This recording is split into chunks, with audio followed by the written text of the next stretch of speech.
आज के हम अपने इस वीडियो में देखेंगे कि काइनेमैटिक्स के जो 3 इक्वेशंस हैं उनका डेरिवेशन हम कैलकुलस की हेल्प से किस तरीके से कर सकते हैं। और ये काइनेमैटिक्स का जो इक्वेशन हम डिराइव करेंगे वो यूनिफॉर्मली एक्सेलरेटेड मोशन के लिए होने वाला है। तो इस लाइन को आप ध्यान में रखिए। अगर आप कैलकुलस की हेल्प से इन 3 काइनेमैटिक्स के इक्वेशन का डेरिवेशन चाहते हैं तो पहले आपको पता होना चाहिए कि इंटीग्रेशन क्या है। अगर आपको नहीं पता कि इंटीग्रेशन क्या है तो आप YouTube के सर्च बार पे जाइए और लिखिए व्हाट इज़ इंटीग्रेशन, तो आपको वहाँ पर बहुत सारी वीडियोस मिल जाएंगी। या फिर आप किसी मैथ्स के बुक को उठाइए जिसमें इंटीग्रेशन का बेसिक फार्मूला हो और आप सिर्फ उन फार्मूला को याद रखिए, उनका डेरिवेशन ज़रूरी नहीं है याद रखना, इससे काम चल जाएगा। अगर हम कैलकुलस की हेल्प से काइनेमैटिक्स के इस इक्वेशन का डेरिवेशन चाहते हैं तो हमें 2 इक्वेशन और चाहिए। पहला है इंस्टेंटेनियस वेलोसिटी जो इक्वल होता है ds/dt के, और दूसरा है इंस्टेंटेनियस एक्सेलरेशन जो इक्वल होता है dv/dt के। अब हम स्टार्ट करते हैं। पहले इक्वेशन के डेरिवेशन के लिए हम इंस्टेंटेनियस एक्सेलरेशन की हेल्प लेंगे। तो जब हम इंस्टेंटेनियस एक्सेलरेशन से इस पहले इक्वेशन का डेरिवेशन करेंगे तो सबसे पहले हम इस फॉर्मूले को लिख लेते हैं जो कि है a is equal to dv/dt। अब मैंने इंस्टेंटेनियस एक्सेलरेशन के फॉर्मूले को ही क्यों लिया, क्योंकि इसी से पहले इक्वेशन को कैलकुलस की हेल्प से डिराइव किया जा सकता है। अगर ये बात कैलकुलस में हो रही है तो हमने इंस्टेंटेनियस एक्सेलरेशन का फॉर्मूला लिखा जो इक्वल है dv/dt के। अब हम dt को क्रॉस मल्टीप्लाई करते हैं a के साथ, तो ये हो जाता है a dt, ये इक्वल हो जाता है dv/dt। ठीक है, ये इक्वल किसके हो जाता है dv के। एक काम करते हैं, dv को इक्वल के साइन के इस साइड ले आते हैं, तो ये इक्वल हो जाएगा dv is equal to a dt। हमने कुछ नहीं किया है, साइड एक्सचेंज किया है। उसके बाद हम इंटीग्रेशन करेंगे इन दोनों टर्म्स का, dv और a dt का। लेकिन इंटीग्रेशन करने से पहले हम यहाँ पर देख लेते हैं कि यहाँ पर मोशन किस तरीके का हो रहा है। तो माना कि एक ऑब्जेक्ट है, जब टाइम 0 था, टाइम का कोई भी पैरामीटर हो सकता है, जब टाइम 0 था तो वेलोसिटी किसी ऑब्जेक्ट का v0 था जो 0 था, और जब टाइम t हुआ तो ऑब्जेक्ट का जो वेलोसिटी है वो v0 से v हो गया। तो अब यहाँ पे हमारे पास टाइम का लिमिट और वेलोसिटी का लिमिट आ गया। तो हम जब dv और a dt का इंटीग्रेशन करते हैं तो सबसे पहले हम इंटीग्रेशन का साइन लगाते हैं और लिखते हैं dv। अब हम v के लिमिट को देखते हैं, तो यहाँ पर v का लिमिट क्या दिया हुआ है, यहाँ पर v का लिमिट दिया हुआ है v0 से लेकर v तक। तो यहाँ पर हम लिमिट लिख लेते हैं v0 से लेकर v तक। ये किसके इक्वल हो जाएगा, ये इक्वल हो जाएगा इंटीग्रेशन का साइन a dt। अब अगर हम टाइम का लिमिट देखें तो टाइम का लिमिट कहाँ से कहाँ तक है, टाइम का लिमिट है 0 से लेके t तक, यानी टाइम का जो लोअर लिमिट है वो 0 है और अपर लिमिट जो है वो t है। वेलोसिटी के लिए भी यहाँ लोअर लिमिट v0 था और अपर लिमिट v था। अब हम इनका इंटीग्रेशन करते हैं, तो v का इंटीग्रेशन हमें पता है। अगर आपने इंटीग्रेशन पढ़ लिया है कि इंटीग्रेशन क्या होता है, अगर और आपको बेसिक फार्मूला पता है तो आपको पता होगा कि यहाँ पर क्या चल रहा है। तो हम dv का इंटीग्रेशन करेंगे, तो dv का इंटीग्रेशन क्या होता है v, और लिमिट कहाँ से कहाँ तक है, लिमिट है हमारा v0 से लेकर v तक। ये किसके इक्वल हो जाएगा, ये इक्वल हो जाएगा, यहाँ पर a क्या है, यहाँ पर a कांस्टेंट है। a कांस्टेंट क्यों है, क्योंकि जो हम इस काइनेमैटिक्स के इक्वेशंस का डेरिवेशन कर रहे हैं कैलकुलस के हेल्प से, वो किसके लिए कर रहे हैं, वो कर रहे हैं हम यूनिफॉर्मली एक्सेलरेटेड मोशन के लिए। इसलिए मैंने कहा था कि आप इस लाइन को ध्यान में रखिए। तो क्योंकि यहाँ पर एक्सेलरेशन कांस्टेंट है, यूनिफॉर्मली एक्सेलरेटेड मोशन है, इसलिए यहाँ पर a जो है वो कांस्टेंट है, यानी एक्सेलरेशन कांस्टेंट है। तो जब भी हम इंटीग्रेशन करते हैं तो कांस्टेंट जो हमारा होता है उसको हम इंटीग्रेशन के साइन के बाहर ले आते हैं, और फिर हम वही चीज़ एक बार लिख लेते हैं इंटीग्रेशन का साइन, फिर लिमिट 0 से लेकर t तक है, फिर बचा यहाँ पर dt। अब हम फिलहाल इस टर्म को एक और बार आगे तक लेके चलते हैं। लिमिट है हमारा वेलोसिटी ये v का, v0 से लेकर v तक, ये किसके इक्वल हो जाएगा, a जो कांस्टेंट है, और dt का इंटीग्रेशन क्या होता है, t होता है। और हमारा जो लिमिट है ये 0 से लेकर t तक है। अब जो अपर लिमिट है उसको हम v में रखेंगे, फिर माइनस लगा के लोअर लिमिट लिखते हैं। ठीक इसी तरीके से पहले अपर लिमिट t में रखेंगे, फिर लोअर लिमिट माइनस लगा के t में रखेंगे। तो करते हैं, हमने v को रखा तो ये बना v माइनस, और फिर v0 को रखा तो ये बना v0 माइनस का। उसी तरीके से t हो जाएगा t माइनस 0, क्योंकि पहले हमने t को रखा फिर माइनस लगा के 0 रखा। अब ये किसके इक्वल हो जाएगा, v माइनस v0। अब v माइनस v0 ये इक्वल हो जाएगा a, और t माइनस 0 तो 0 तो ख़त्म हो जाएगा, तो बचा t, तो ये हो जाएगा a इंटू टी। अब ये जो v है इसको हम लिख लेते हैं, और निगेटिव v0 जो है उसको साइन के इस साइड ले आते हैं, तो ये हो जाएगा पॉजिटिव v0 प्लस at। ये हमारा काइनेमैटिक्स का पहला इक्वेशन है जो हमने कैलकुलस की हेल्प से डिराइव किया। अब हम अपने काइनेमैटिक्स के दूसरे इक्वेशंस का डेरिवेशन करते हैं, जो है s is equal to v0t plus half at²। अब जो हमारा काइनेमैटिक्स का दूसरा इक्वेशन है वो है s इज इक्वल टू, यानी डिस्प्लेसमेंट जो इक्वल होगा v0t प्लस हाफ at²। और इस इक्वेशन का डेरिवेशन करने के लिए हम इंस्टेंटेनियस वेलोसिटी जो इक्वल होता है v is equal to ds dt, इसका इस्तेमाल करेंगे। तो क्योंकि हम इंस्टेंटेनियस वेलोसिटी से इस काइनेमैटिक्स के दूसरे इक्वेशन का डेरिवेशन कर रहे हैं, इसलिए हम पहले इंस्टेंटेनियस वेलोसिटी के फॉर्मूले को लिख लेते हैं, जो है v is equal to ds dt। अब हम क्या करते हैं, dt जो है उसको हम v से क्रॉस मल्टीप्लाई कर देते हैं, तो ये हो जाएगा v dt, ये इक्वल हो जाएगा ds के। अब हम एक काम करते हैं, ds को इक्वल के साइन के इस साइड ले आते हैं, यानी टर्म्स को एक्सचेंज कर देते हैं, तो ये इक्वल हो जाएगा, तो ये ds ये इक्वल हो जाएगा v dt के। अब हम ds और v dt का इंटीग्रेशन करेंगे, तो इंटीग्रेशन का हमने साइन लगाया, हमने लिखा ds, ये किसके इक्वल हो जाएगा, ये इक्वल हो जाएगा इंटीग्रेशन का साइन v dt के। अब इंटीग्रेशन करने से पहले हम देख लेते हैं कि यहाँ पर मोशन किस तरीके का है। तो माना कोई बॉडी है, जब टाइम 0 था तो बॉडी का जो डिस्प्लेसमेंट था वो s0 था, और जब टाइम t हो गया तो बॉडी का डिस्प्लेसमेंट s हुआ। जब कोई बॉडी मोशन कर रहा है टाइम के साथ साथ तो उसमें कोई ना कोई तो डिस्प्लेसमेंट होगा ही, तो यहाँ पर डिस्प्लेसमेंट हुआ s0 से s तक।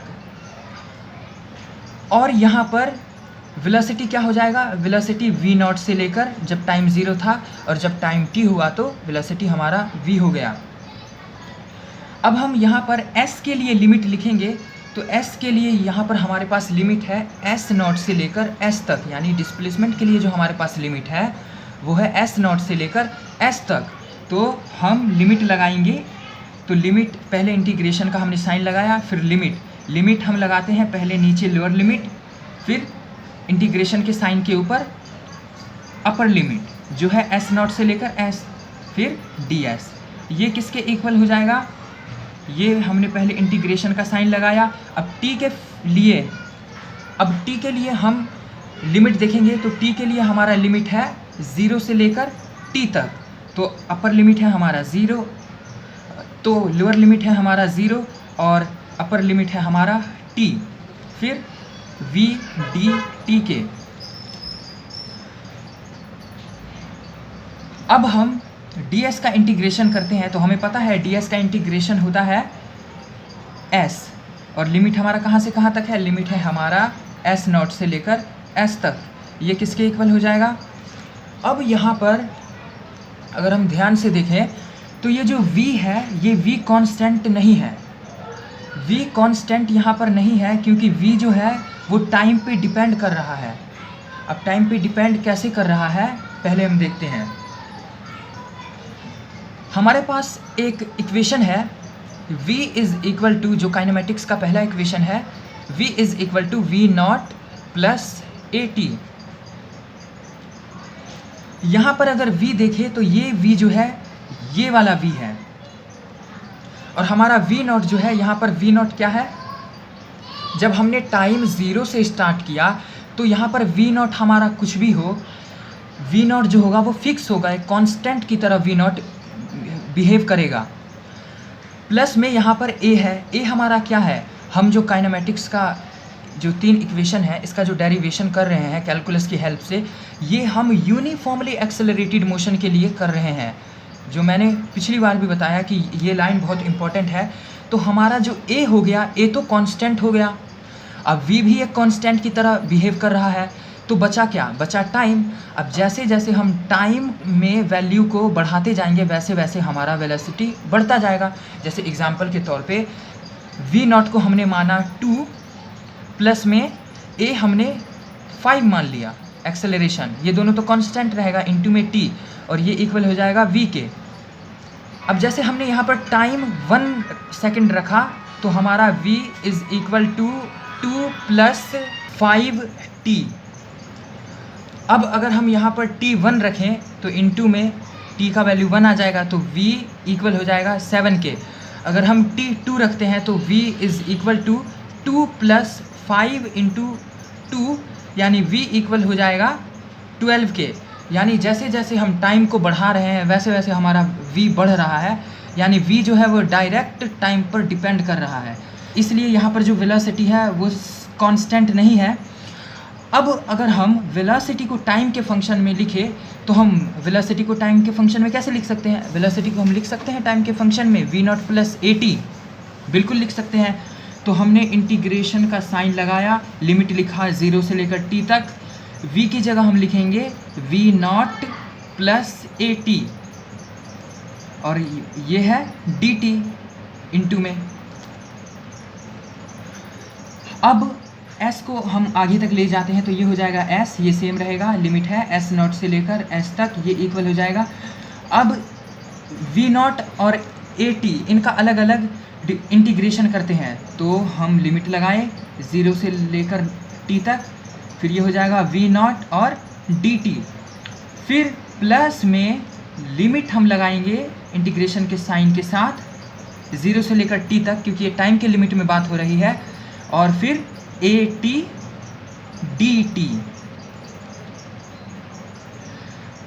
s को हम एक और स्टेप तक आगे ले जाएंगे तो ये फिर बन जाएगा s, लिमिट है s0 से लेकर s तक, ये इक्वल हो जाएगा। अब यहाँ पर जो v0 है ये कांस्टेंट की तरह यहाँ पर ट्रीट कर रहा है, तो इसलिए v0 क्या हो जाएगा, बाहर हो जाएगा, और dt का जो इंटीग्रेशन होगा वो क्या होता है, वो t होता है, और लिमिट हमारा कहाँ से कहाँ तक है, 0 से लेकर t तक, ठीक है। फिर हमने प्लस लगाया, फिर a यहाँ पर क्या है, a यहाँ पर कांस्टेंट है तो a हमने बाहर ले लिया। अब यहाँ पर बचा t dt। अब t dt जो है इसका इंटीग्रेशन क्या होता है, इसका इंटीग्रेशन होता है t स्क्वायर्ड डिवाइडेड बाई 2। अब ये कैसे हुआ, अब पहले लिमिट लिख लेते हैं, इसका लिमिट है 0 से लेकर t तक। अब t dt का जो हमने इंटीग्रेशन किया है वो इंटीग्रेशन क्या आया है, t स्क्वायर डिवाइडेड बाई 2। अब ये आया कहाँ से है, इसका जनरल फार्मूला है कि जब इंटीग्रेशन के साइन के साथ x dx, और यहाँ पे अगर लिमिट दिया हो x से लेकर x प्लस n तक, अगर ये फॉर्म बना रहा हो तो हमारा जो इंटीग्रेशन होता है वो होता है x की पावर n, यानी जो x है उसकी पावर जो भी रहेगी यहाँ पर वो साथ में 1 ऐड, और ये जो पावर है पावर को डिवाइड में ले लेते हैं, और अगर लिमिट हमारा दिया हुआ है तो लिमिट कहाँ से कहाँ तक है, लिमिट है हमारा x से लेकर x प्लस n तक। तो ये जनरल फार्मूला है। अब हम s में पहले अपर लिमिट रखेंगे, फिर माइनस लगा के लोअर लिमिट, और सबको हम इसी तरीके से सॉल्व करेंगे। तो ये हो जाएगा s माइनस एस नॉट, ये इक्वल हो जाएगा v नॉट t माइनस 0। कैसे हो रहा है आपको पता चल रहा होगा अगर आपने इंटीग्रेशन पढ़ रखा है तो, प्लस में a t square divided by 2, और ये तो 0 है तो 0 ही हो जाएगा। अब ये हो जाएगा s माइनस एस नॉट, ये इक्वल हो जाएगा v नॉट, और यहाँ पर 0 है तो 0 तो ख़त्म हो जाएगा तो बचा t, तो इंटू में t, प्लस में यहाँ पर 1/2 छुपा हुआ है तो हम 1/2 को बाहर ले लेंगे, तो ये हो जाएगा 1/2, बचेगा a t स्क्वायर, तो हम लिखेंगे a t स्क्वायर। फॉर्मूला है हमारा s is equal to v naught t plus half a t square, लेकिन यहाँ पर हमारे पास आ रहा है s नॉट। अब ये जो s नॉट है, ये इस s नॉट को पहले हम इक्वल के साइन के उस साइड ले जाते हैं, फिर आगे बात करेंगे। तो ये s इक्वल हो जाएगा s naught plus v naught t plus half a t square के। अब ये जो s नॉट है, जब हमने मोशन को देखा था जब टाइम 0 था तो s नॉट क्या था, s नॉट यहाँ पर हमने 0 अज्यूम कर लेना है कि s नॉट जो होगा वो 0 होगा, क्योंकि माना कोई टाइम, अगर कोई मोशन हो रहा है किसी टाइम 0 के साथ, तो जब टाइम 0 है तो इनिशियली जो डिस्प्लेसमेंट होगा यानी s नॉट वो क्या होगा, वो 0 के इक्वल होगा। तो यहाँ पर s नॉट जो है ये 0 हो जाएगा। तो फाइनली हमारे पास जो इक्वेशन आएगा वो, यानी डिस्प्लेसमेंट का जो हमारे पास इक्वेशन आएगा, यानी s ये इक्वल होगा v naught t plus half a t square के।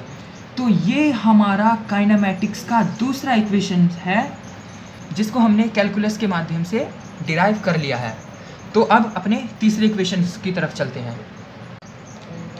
अब हम आ चुके हैं अपने थर्ड काइनेमैटिक्स के इक्वेशन के डेरिवेशन की तरफ, और हमारा थर्ड काइनेमैटिक्स का इक्वेशन क्या है, v square minus v naught square is equal to 2as। और हमारे पास दो इक्वेशंस और क्या थे, पहला है इंस्टेंटेनियस एक्सेलरेशन यानी a is equal to dv dt, और दूसरा हमारा था इंस्टेंटेनियस वेलोसिटी यानी v is equal to ds dt। लेकिन जो हम इस काइनेमैटिक्स के थर्ड इक्वेशन का डेरिवेशन कर रहे हैं, इसको करने के लिए हमें इंस्टेंटेनियस एक्सेलरेशन के फॉर्मूले की ज़रूरत पड़ेगी। तो सबसे पहले हम इंस्टेंटेनियस एक्सेलरेशन के फॉर्मूले को लिख लेते हैं, जो है a is equal to dv dt। अब हम क्या करते हैं, अब इस इक्वेशन को अगर हम ध्यान से देखें, इस वाले इक्वेशन को, तो हमें यहाँ पर v नॉट a और s दिख रहा है, और इस इक्वेशन में हमें दिख रहा है a v और t, यहाँ पर s नहीं है। तो इस इक्वेशन में हम s को किस तरह से इंक्लूड कर सकते हैं। तो अगर मैं इस इक्वेशन को लिखूं कि a is equal to dv ds into ds dt, तो ये क्या गलत है या सही है? एब्सोल्यूट सही है, ये बिल्कुल सही है। अब हम इस इक्वेशन को आगे लिखते हैं, तो हमारा इक्वेशन बनेगा a is equal to dv ds। अगर हम ds dt को ध्यान से देखें तो ये क्या है, ये है इंस्टेंटेनियस वेलोसिटी। ये किसका फॉर्म बना रहा है, वेलोसिटी का फॉर्म बना रहा है। तो क्या हम ds dt की जगह लिख सकते हैं v? बिल्कुल लिख सकते हैं, तो हमने लिख दिया v। अब हम ds को मल्टीप्लाई कर देते हैं a के साथ, तो ये हो जाता है a ds is equal to v dv। अब हमें करना पड़ेगा a ds और v dv का इंटीग्रेशन, लेकिन इंटीग्रेशन को करने से पहले हम यहाँ पर देख लेते हैं कि मोशन किस तरीके का हो रहा है इस कंडीशन में। तो माना कोई ऑब्जेक्ट है, जब टाइम 0 था, मैं फिर से रिपीट कर रहा हूँ कि टाइम का कोई सा भी पैरामीटर हो सकता है, जब टाइम 0 था तो हमारा डिस्प्लेसमेंट s नॉट था, और जब टाइम t हो गया यानी टाइम कुछ बढ़ा तो हमारा डिस्प्लेसमेंट s हो गया। जब टाइम 0 हुआ तो यहाँ पर वेलोसिटी v नॉट था, और जब टाइम t हुआ तो कुछ हमारा वेलोसिटी बढ़कर v हो गया। अब अगर हम ADS और VDV का इंटीग्रेशन करें तो हम कैसे कर सकते हैं? हम पहले इंटीग्रेशन का साइन लगाएंगे, फिर हम लिखेंगे ADS, फिर इक्वल में हम लिखेंगे इंटीग्रेशन का साइन, फिर लिखेंगे VDV। लेकिन हमारे पास यहाँ कुछ लिमिट दिया हुआ है, कुछ टर्म्स का यहाँ पर कुछ जो क्वांटिटीज़ है उनका लिमिट दिया हुआ है। तो अगर हम s के लिए लिमिट देखें तो s के लिए इस मोशन में लिमिट कहाँ से कहाँ तक है? s के लिए हमारा लिमिट है s नॉट से लेकर s तक। तो हम इंटीग्रेशन का साइन लगाएंगे और हमारा लोअर लिमिट है s नॉट और अपर लिमिट है s, तो हमने लिखा s नॉट से लेकर हमारा लिमिट है s तक। फिर हमारे पास है ADS, ये किसके इक्वल हो जाएगा? फिर हम इंटीग्रेशन का साइन लगाएंगे और v के लिए अगर हम लिमिट देखें तो v का लोअर लिमिट क्या है? v का लोअर लिमिट है v नॉट और अपर लिमिट है v, यानी जो v का लिमिट दिया हुआ है, यानी जो वेलोसिटी का लिमिट दिया हुआ है वो है v नॉट से लेकर v तक। तो हम पहले लिमिट लिख लेते हैं, लिमिट है हमारा v नॉट से लेकर v तक, फिर VDV। अब चीज़ें आसान होती जाएगी यहाँ से। अब हम ADS का इंटीग्रेशन करते हैं, उससे पहले अगर हम A को देखें तो यहाँ पर A क्या है? A हमारा कांस्टेंट है, क्योंकि पिछली बार भी मैंने कहा कि A जो है वो कांस्टेंट क्यों है? क्योंकि ये जो हम काइनेमैटिक्स के इक्वेशन का डेरिवेशन कर रहे हैं कैलकुलस की हेल्प से, ये यूनिफॉर्मली एक्सेलरेटेड मोशन के लिए हो रहा है, जहाँ पर एक्सेलरेशन जो है वो कांस्टेंट है। तो इंटीग्रेशन में अगर कांस्टेंट रहता है तो उसको हम इंटीग्रेशन के साइन के बाहर ले आते हैं। फिर हमने लगाया सेम चीज़, इंटीग्रेशन का साइन, s नॉट से s तक लिमिट, फिर a हमने बाहर ले आया, बचा ds, तो ds ये इक्वल हो जाएगा इंटीग्रेशन का साइन, लिमिट v नॉट से लेकर v तक और VDV। अब यहाँ पर अगर हम ds का इंटीग्रेशन करें तो वो क्या होगा? वो होगा s, और लिमिट कहाँ से कहाँ तक है? s नॉट से लेकर s तक हमारा लिमिट है, और जो a है ये एक कांस्टेंट है, तो a को हमने सिंपली बाहर रख दिया। ये किसके इक्वल हो जाएगा? ये इक्वल हो जाएगा जब हम VDV का इंटीग्रेशन करेंगे। तो VDV का इंटीग्रेशन हमें पता है क्या होता है, पिछले बार भी जो पिछला हमारा डेरिवेशन था काइनेमैटिक्स के इक्वेशन का, उसमें मैंने जनरल इक्वेशन लिखाया था, तो वहीं से हम इसका इंटीग्रेशन करेंगे तो ये इक्वल हो जाएगा v² डिवाइडेड बाई 2, लिमिट है हमारा v नॉट से लेकर v तक। जो चीज़ें हैं बस हम वही करते जा रहे हैं धीरे धीरे। अब a, इसको हम सॉल्व करेंगे तो ये हो जाएगा s माइनस s नॉट। ये कैसे हुआ? पहले s में हमने अपर लिमिट को रखा, फिर माइनस लगा के हमने लोअर लिमिट को रखा। ठीक इसी तरीके से हम यहाँ भी करेंगे, तो ये हो जाएगा v² divided by 2 minus v not का स्क्वायर डिवाइडेड बाई 2 a। ये अब a फिर इंटू में s माइनस s नॉट, ये इक्वल हो जाएगा v² माइनस v नॉट का स्क्वायर डिवाइडेड बाई 2। अब हम 2 को इस साइड यानी क्रॉस मल्टीप्लाई करेंगे तो ये हो जाएगा 2a s minus s not, ये इक्वल हो जाएगा v² minus v not square के। अब यहाँ पर s नॉट है, लेकिन जो हमारा काइनेमैटिक्स का थर्ड इक्वेशन है उसमें तो s नॉट है ही नहीं है। लेकिन जो यहाँ पर s नॉट आया है वो क्या है? वो दरअसल जब हमने यहाँ मोशन को देखा था, जब हमारा टाइम 0 था तो डिस्प्लेसमेंट, जो हमारा इनिशियली डिस्प्लेसमेंट था यानी s नॉट, वो किसके इक्वल था? वो 0 था। तो हम s नॉट की जगह 0 लिख सकते हैं, बिल्कुल लिख सकते हैं। तो हमने s नॉट की जगह 0 लिखेंगे तो ये हो जाएगा 2a s माइनस 0, ये इक्वल हो जाएगा v² minus v not square के। 0 तो 0 ही रहेगा, तो ये हो जाएगा 2as, ये इक्वल हो जाएगा v² minus v not square के। अब इक्वेशन को सीधा कर लेते हैं तो ये हो जाएगा v² minus v not square, ये इक्वल हो जाएगा हमारा 2as के। ये हमारा काइनेमैटिक्स का थर्ड इक्वेशन है जो हमने कैलकुलस की हेल्प से डिराइव किया। अब हमने इन 3 काइनेमेटिक्स के इक्वेशन का तो डेरिवेशन कर लिया, लेकिन आपको ये डेरिवेशन अच्छे से आ जाए इसके लिए आप 1 से 2 बार इस वीडियो को देखें और ढंग से प्रैक्टिस कर लें। बिना देखे इन तीनों काइनेमेटिक्स के इक्वेशन का डेरिवेशन एक साथ करें बिना देखे, और फिर अगर आपसे ये तीनों डेरिवेशन हो जाए तो आप सेटिस्फाई हो सकते हैं कि आपको ये आ गया है। लेकिन बीच बीच में भी इनका प्रैक्टिस आप करते रहें।